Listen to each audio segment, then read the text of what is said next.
का हो याद बानू।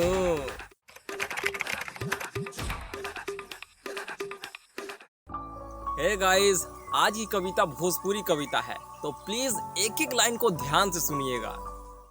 जब हर घर में आंगन होत रहे और आंगन में तुलसी जी पूजात रहे, तुलसी जी के साथे साथे सूर्य देवता के भी अर्घ दियात रहे। याद करो बचपन के दिनवा जब खेल रहे गिल्ली डंडा और मड़वा भातवा। अब के लड़का का जानी जो मोबाइले में रह जाता दिन भर।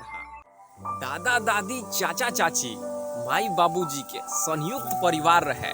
छोट परिवार सुखी परिवार कहात रहे। छोट बड़ बात पे सबके मन मिलाप रहे। अतिथि के भी भगवान के दर्जा दियात रहे। अब 2 दिन रहते मेहमानी में, होई ना खातिरदारी ससुरारी में। कहाँ गईले गांव के उ परंपरा और संस्कार। जब कांच रहे घर और मजबूत रहे रिश्तों के आधार।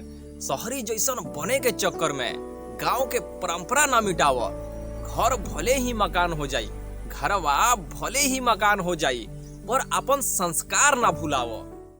तो गाइज, आप लोग यहाँ तक आ गए हैं तो कविता जरूर अच्छी लगी होगी। प्लीज लाइक कमेंट करें और इस कविता को ज्यादा से ज्यादा शेयर करें। अगर आप हमारे चैनल पे नए हैं तो प्लीज हमारे चैनल को सब्सक्राइब करें।